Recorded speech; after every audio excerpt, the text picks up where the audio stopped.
Hello and welcome to GreenShift BusinessLine's video podcast on clean tech. I'm your host M. Ramesh. In the month of April 2025, the Government of India, Ministry of Power, came out with what is called the Greenhouse Gas Emission Intensity Rules 2025. And now these rules effectively kickstart the carbon market, rather the compliance carbon market in India. We'll see in a little more detail what it is all about.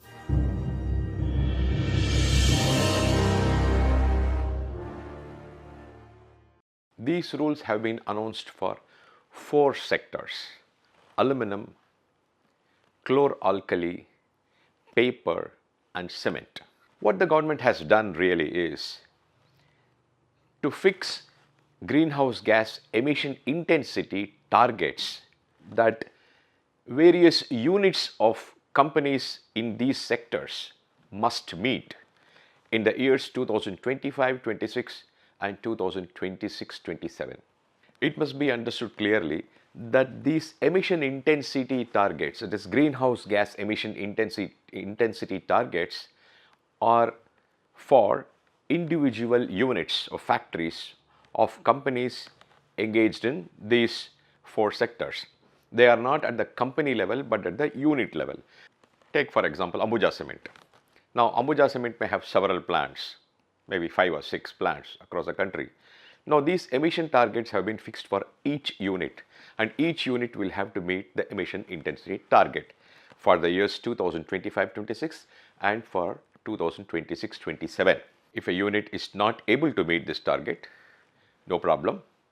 It can buy carbon credits to make good the shortfall, submit it either to the regulator, and it's good to go.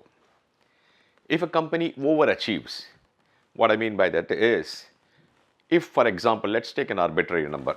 If one unit's intensity target is, let's say 100, that is, it cannot exceed 100. Its greenhouse gas emissions cannot exceed 100 per unit of whatever it produces, cement or alkali or chemicals or whatever it is. And supposing it is able to do it at 95. So it has overachieved by 5 units. So this company will get carbon credits for those 5 units. These carbon credits are issued by the Bureau of Energy Efficiency, which is a body under the Ministry of Power.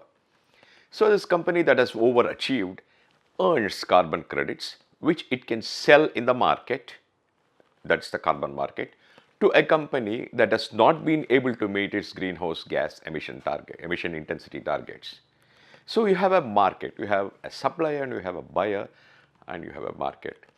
And this is, by the way, what is called the compliance market, where the market is created by the government mandating units, companies, entities in the specified sectors to meet a certain level of intensity, greenhouse gas emission intensity.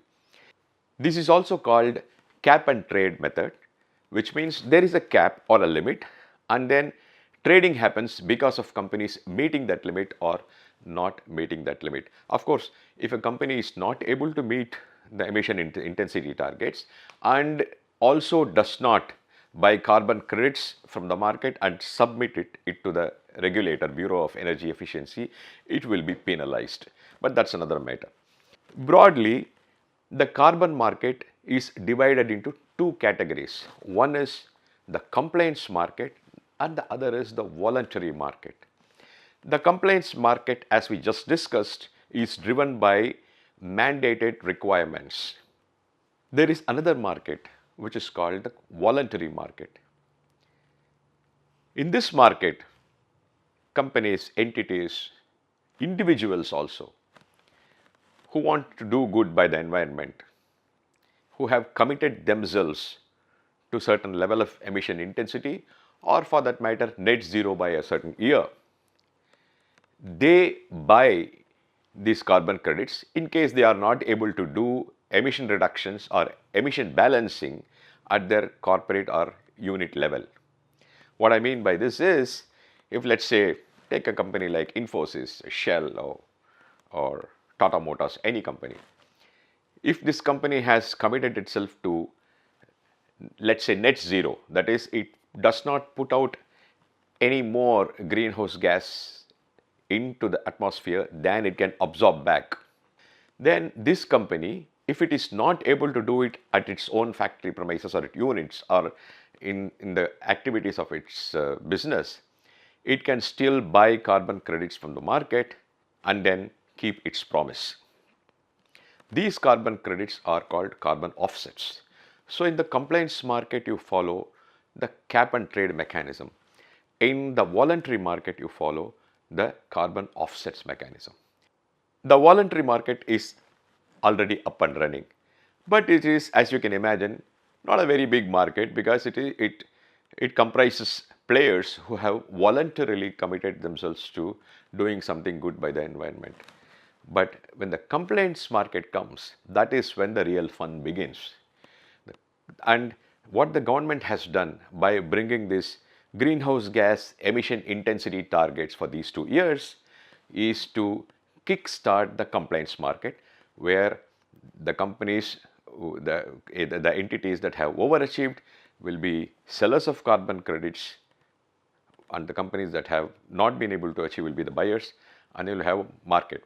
So this essentially means the start of the Indian carbon market. Now, that said, a few points need to be noted.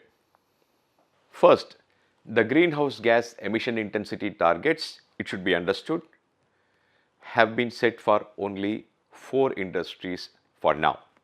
Which are those? Aluminium, cement, chloro-alkali and paper. It does not yet include major greenhouse gas emitting industries such as power and fertilizer. Over a period of time, those will also be brought in, but for the time being, it's only these 4. So one can expect that the government will bring in more and more sectors into this. The government has actually said it would, and we will wait for those emission intensity targets coming up in the future.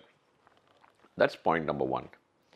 And secondly, there is still some ambiguity, lack of clarity as to whether the credits earned in the voluntary market or offsets purchased can be used to discharge obligations in the compliance market. The industry says there is still a little bit of ambiguity around this point. The government needs to come up with clarifications on this. And third, the credits earned in India cannot be sold in the international markets. Now, only when that is allowed will the market gain depth. Again, that will also happen, but that's a few years away. So today, with the announcement of this greenhouse gas emission intensity rules 2025, the government has actually begun the Indian carbon market. Thank you for watching. Please do stay tuned in, because we are going to be putting out a lot more videos, lot more content on carbon markets and several lobes of the clean tech industry. Thank you.